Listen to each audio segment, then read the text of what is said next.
There is a very specific kind of pain that doesn't scream. It doesn't throw plates. It doesn't send 10 angry messages. It doesn't always even cry right away. Sometimes it just sits there, in the silence after they pull away, in the blank space where warmth used to be, in the cruel little gap between what they once gave you and what they suddenly cannot give anymore. And that kind of pain can make you do strange things. It can make you replay their last text like it contains some hidden code. It can make you stare at your phone until your nervous system starts treating a notification like a life or death event. It can make you shrink your dignity into one more message, one more explanation, one more attempt to be soft enough, good enough, safe enough for them to come back. Because when an avoidant starts slipping away, it doesn't just feel like rejection. It feels like confusion. One day they're close, warm, open, present. Then suddenly they go quiet, distant, cold in a way that makes you question your memory. And the worst part is not even losing them. It's losing your grip on what was real. So you chase clarity, you chase closure, you chase the version of them that once made you feel chosen. But here is the brutal truth most people never want to hear. The more you chase an avoidant when they are pulling away, the safer they feel being without you. Not because you are too much, not because your love is wrong, but because every pursuit teaches their nervous system the same dangerous lesson. I can disconnect, and they will still stay emotionally available to me. I can withdraw, and they will come closer. I can avoid the discomfort, and the relationship will keep breathing for me. That is why so many people accidentally become the emotional oxygen for someone who refuses to breathe deeply. You think you are fighting for love. But sometimes, without meaning to, you are protecting them from the consequences of their own emotional shutdown. And this is where everything changes.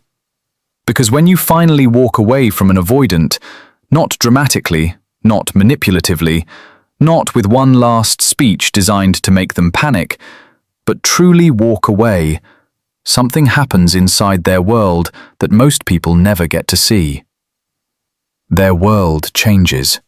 Not always on the outside first. Sometimes they still act calm. Sometimes they look fine.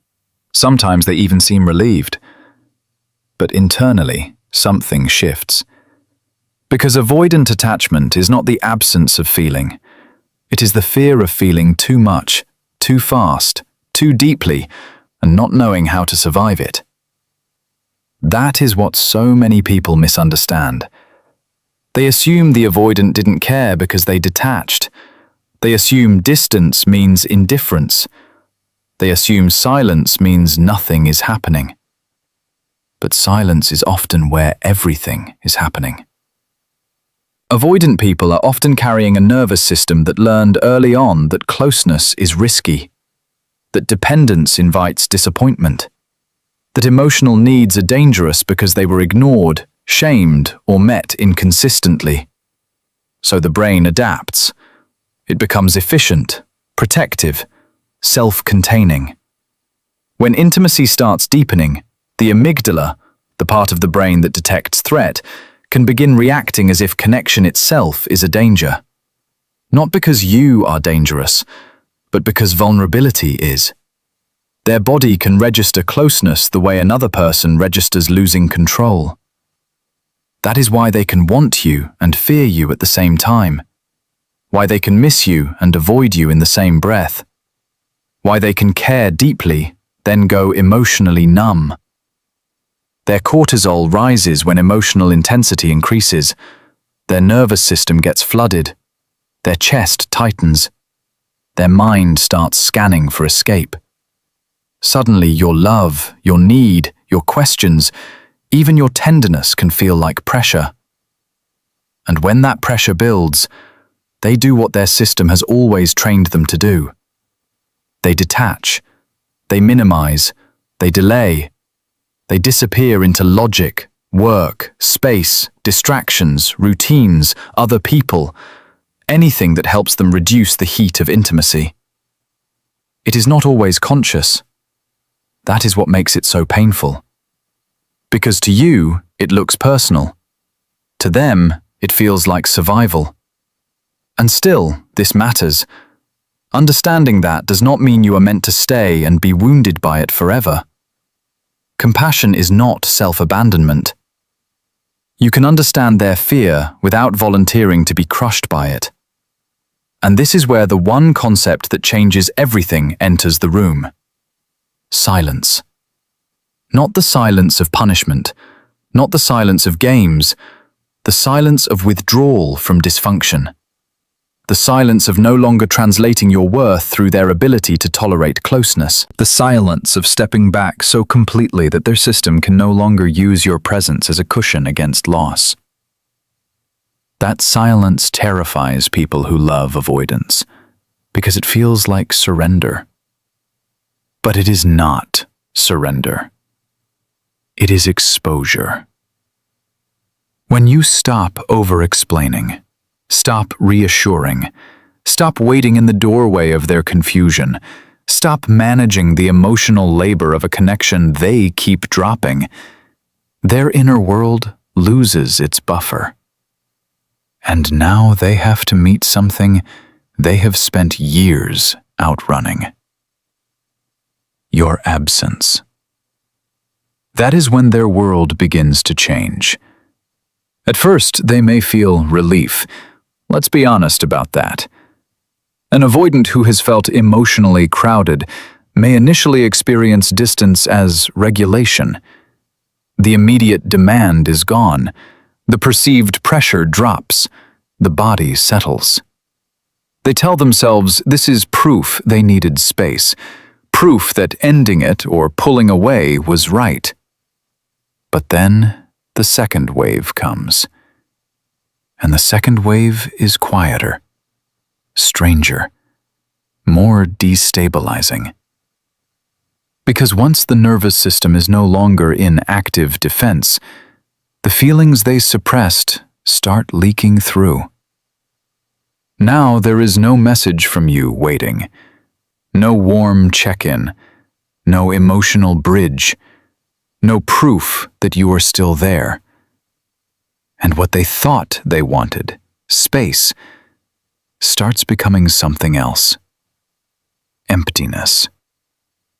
They wake up and instinctively think of telling you something, then remember they can't. They reach for their phone and realize there is no thread of you waiting to soothe their distance. They go through their day, and little things begin haunting them. The cafe you liked, a phrase you used, a song you once sent, the softness in your face when they were guarded, and you stayed kind anyway.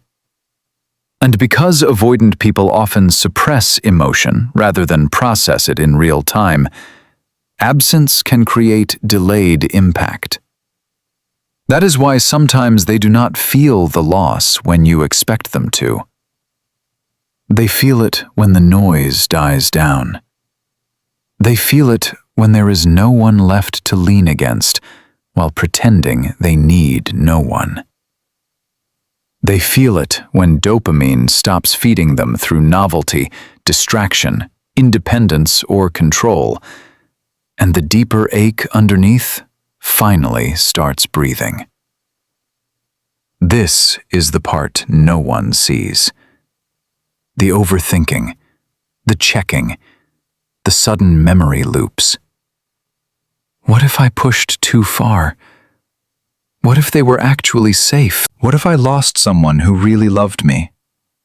What if no one else reaches me the way they did? And now the power starts shifting. Not because you played a trick, but because reality finally arrived unpadded. You have to understand something deeply. When you remain accessible after being dismissed, your value becomes psychologically familiar, and the mind often takes the familiar for granted. But when you become unavailable, not loudly, not bitterly, just fully. Your emotional presence becomes real in its absence. Now they cannot regulate through the assumption of you. Now they cannot half have you. Now they cannot keep the door cracked while deciding whether closeness is convenient. Now there is loss, and loss creates clarity. So they start revisiting everything they once minimized. Your patience, your steadiness, the way you made emotional intimacy feel possible, the way your presence softened parts of them they don't show the world. They may not admit it immediately. Avoidants often process longing through distance, not confession. They may stalk silently before they speak. They may reread old messages. They may ask mutual friends about you. They may start comparing everyone to the depth they once ran from in you. And here is where it gets almost cruel. The very softness they found overwhelming while you were close can become the thing they obsess over once you are gone. Because what overwhelmed them was not your love. It was the intimacy your love demanded. You were asking them to stay present, to feel, to risk, to be known. And for someone wired to equate dependence with danger, that is terrifying.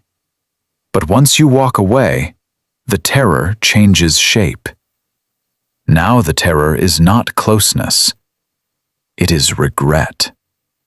Now the mind no longer says, "This is too much." It says, "What if I let go of something irreplaceable?"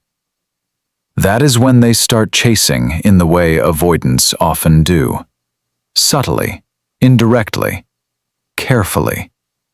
A random message, a vague check-in, a reaction to your story, a reason that isn't really a reason. A breadcrumb coated in casual language, carrying the weight of something much bigger underneath. Because they want contact without full vulnerability. They want to test the water without naming the thirst. And if you do not understand the pattern, this is where you can lose yourself all over again. Because the moment they feel your energy return too quickly, the system resets. The safety of distance disappears. The fear of engulfment comes back. The chase can collapse into withdrawal almost overnight. This is why so many people think, they came back, so this time it must be different. But a return is not a transformation. Missing you is not the same as being ready for intimacy. Longing is not the same as capacity. Regret is not the same as repair. And if you break your own silence too early, if you rush in because their attention feels like healing, you may accidentally rebuild the same dynamic that broke you. You become available before they become accountable. You offer closeness before they offer consistency. You hand them the emotional access they did not know how to protect. And once again, you are left starving inside a connection that only feeds on your hope. So listen carefully. Walking away from an avoidant changes their world, but it must change yours first. Otherwise, it is not walking away. It is just pausing in the hallway, hoping they notice your absence enough to choose you. Real walking away is different. It is when your body stops volunteering for confusion, when your self-worth becomes louder than your attachment wound, when you no longer interpret their emotional limitations as a challenge you need to win.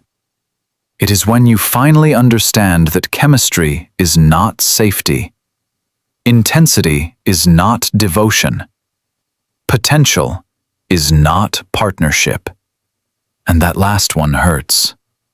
Because so many people stay in avoidant dynamics for the potential, for the glimpses, for the almost, for the rare nights when the walls come down and it feels like you are touching something sacred.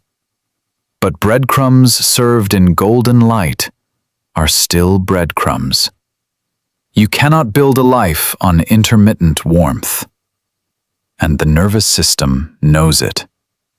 That is why you feel addicted, exhausted, hypervigilant, euphoric, then empty. You are not crazy. You are reacting to inconsistency. Intermittent reinforcement, the unpredictable cycle of closeness and distance, can create a dopamine loop stronger than stable affection. Your brain keeps chasing the reward because it never comes steadily. You become less connected to peace and more connected to pursuit. That is not love deepening. That is your system bonding to uncertainty. So when you walk away, you are not only withdrawing from them, you are detoxing from the pattern.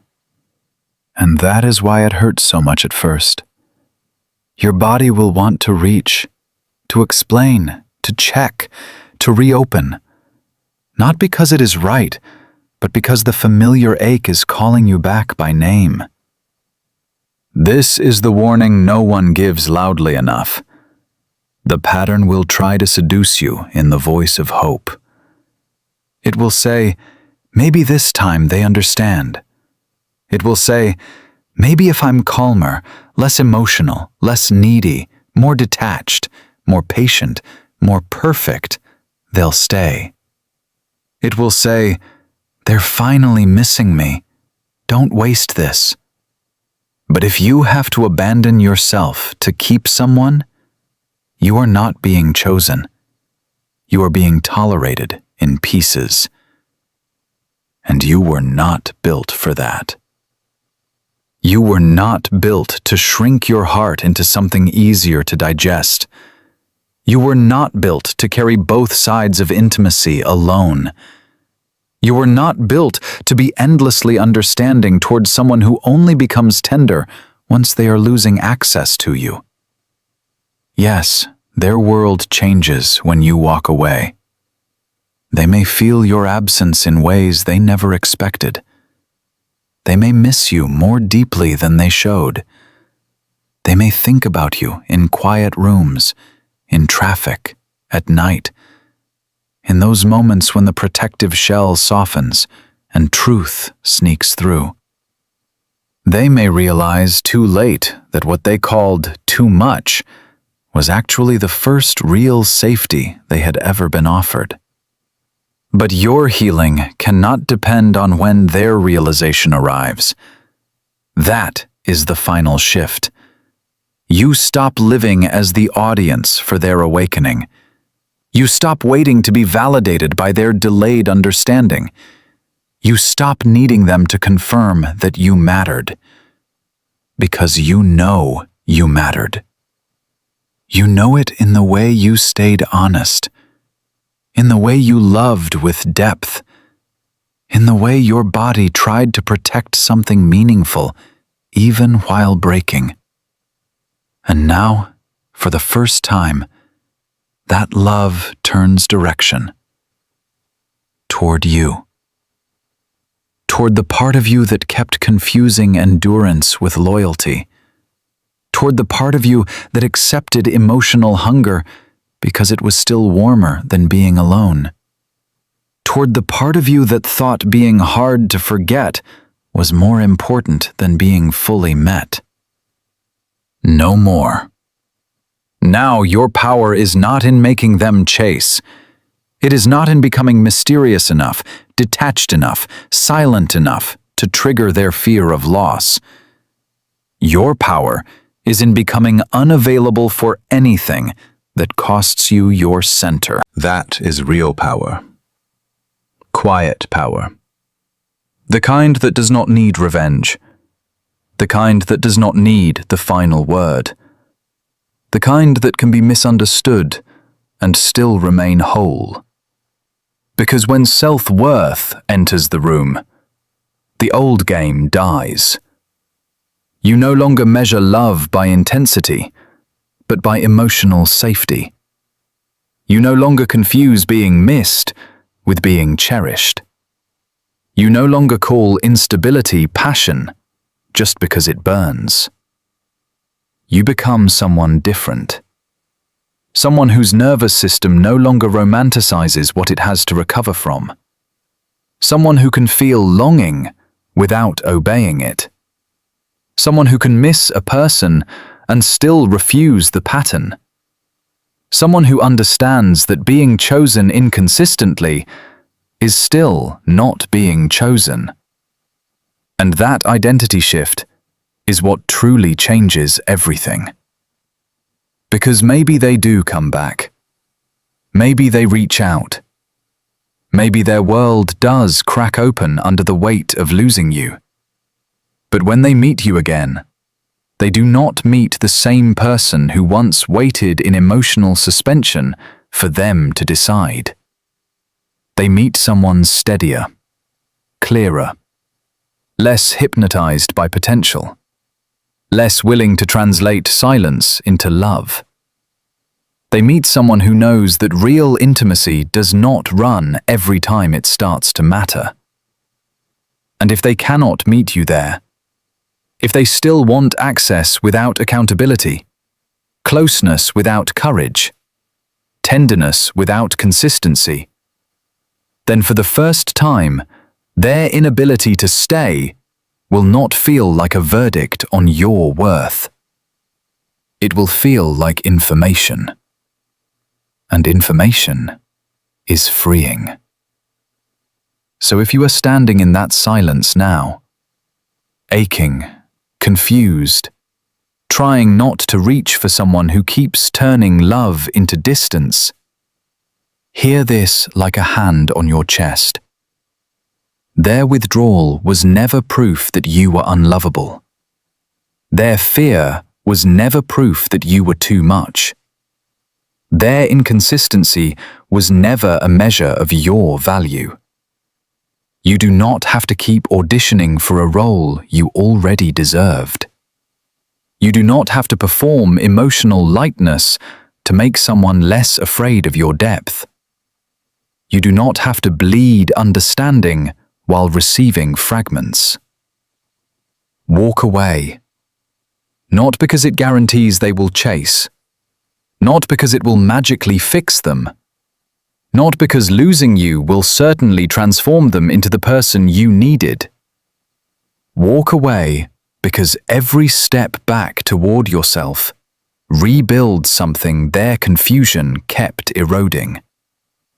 Your peace, your standards, your clarity, your life. And if their world changes, let it. Let them feel the shape of your absence. Let them sit in the silence they once used to escape themselves. Let them meet the truth without your love cushioning the impact. But you keep going. You keep becoming. You keep choosing the version of you that no longer begs for what should arrive freely. The version of you that can love deeply without disappearing. The version of you that does not chase retreating hearts into emotional wilderness. Because your life was never meant to be a waiting room for someone else's readiness. You are not the almost. You are not the backup source of warmth. You are not the lesson they only appreciate after they lose you. You are the turning point. The moment the cycle ends. The moment self-abandonment stops being called love. The moment silence stops being emptiness and becomes power. The moment you realize that walking away from what wounds you is not loss. It is the beginning of your return. And once you return to yourself like that, fully, fiercely, without apology, their world may change.